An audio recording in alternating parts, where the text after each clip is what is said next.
Hey y'all, this is Alexander Lafredo Dietrich, host of the Oddly Successful podcast.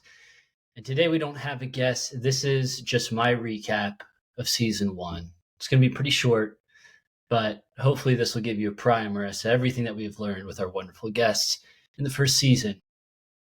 I'd like to start out by saying that the whole purpose of this podcast is to help you find out what path you're supposed to be walking when we're really only given one.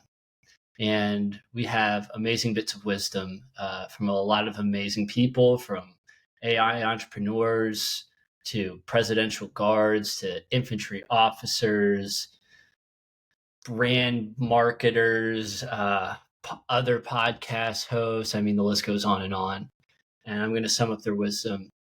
So the first bit was from Josh, who had said that's when push comes to shove, it's so much easier. I won't say easier. It's more fulfilling to do hard work when you're already aligned in your purpose. And Tyler, who came after that, had mentioned the importance of just embracing the suck of some of the hard points of really going after what you want.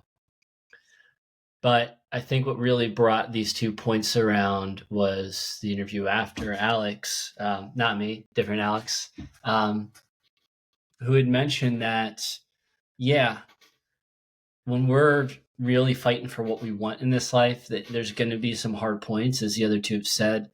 But when you're feeling like you're aligned with what you're supposed to be doing, you can really, really just double down on that even more. It almost gives you this higher sense of purpose. You enjoy and you embrace that burden more so than if you feel like you're just grinding gears for something that you don't feel like you're supposed to be doing. That doesn't really matter to you. So then, how do we find those opportunities? Well, after interviewing the folks from the November Project, Kay and Lance and Conrad, who said sometimes you just have to show up for yourself, even if you feel like garbage, even if this isn't going to be your best day. The consistency of showing up, the consistency of trying something new and showing up for your mission is you're going to hit something eventually. And it's going to be so much easier, as Aaron said, that if you can find common people to unite with and build a community, you're going to be able to keep that motivation and keep that discipline and be able to keep going. On the same token, Becca had mentioned that, nobody's path is going to look the exact same to yours. And while there's utility of seeing other people and how they've achieved success, chances are that's not going to exactly fit what you're going to do. And eventually you're going to have to strike out on your own, but also keep in mind and keep in your heart that other people are doing the same thing and may not know exactly where they're going, and to, support each other through those ambiguous points. After that, we had Kevin, who had mentioned that, you're going to know that you're aligned with something if you're just putting in the effort simply because you want to. And then those opportunities that are really going to drive your success are going to come naturally. You have to position yourself and do the things that you're passionate about as much as you can. So that way, when something eventually goes into your crosshairs, you'll be able to act on it. Now, again, we may not always know what that is. And so there's no shame in trying a bunch of different things. As Elijah had mentioned, somebody who had traveled around the Peace Corps and done coding and doing journalism and doing creation, all sorts of stuff. There's no shame in trying a bunch of different things. But as you do so, you're going to begin to feel if whether or not what you're doing is actually what you're supposed to be doing or if it's not. And that's something that Shannon had explained to us, that to the importance of remembering when you're in your flow and when you're not, and when you're doing something that isn't in your flow, to pay attention to that, and when you're doing something that does put you in flow, to pay attention to that and really remember what that's like, because that is going to help develop your intuition as to whether or not you're doing the thing that you're meant to be doing.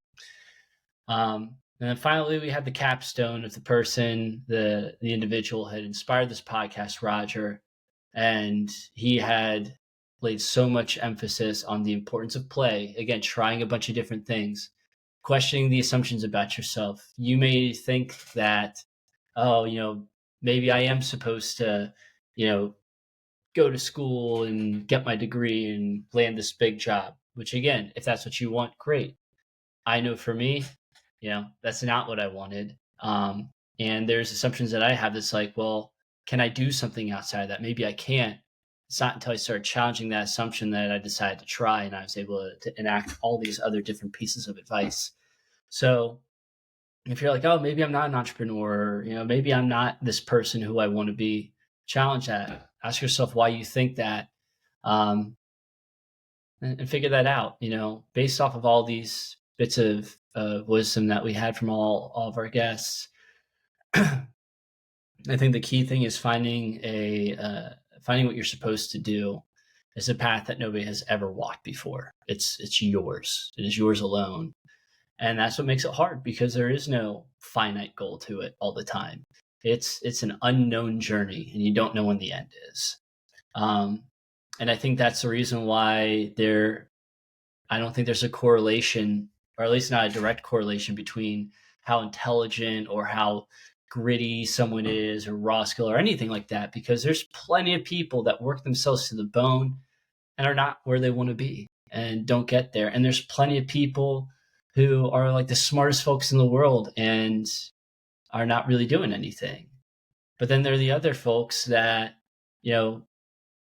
maybe they wouldn't consider themselves particularly intelligent, and they're massively successful by their own definition, or other people's definition. And there's plenty of folks that just seems like opportunity comes out of nowhere, and like, wow, they just took off all of a sudden. And I believe the only correlation to that, and this is just a working theory, but it's people's attentiveness. Because I think we all know what we want to do and what we're supposed to be doing. It's just whether or not we pay attention to that, or develop the ability to pay attention to that, and the courage to do so. Especially if what you're feeling and what pulls you in the right direction is something that not a lot of people have done. It can take a lot of courage to jump and run and go down that path. But I think for those who do that with full force and unapologetically, those are the ones who ultimately find success. And so there's no formula, folks. There's just you. So thank you for listening to season 1. I hope this helped. And I guess I'll see y'all in season 2. Stay weird.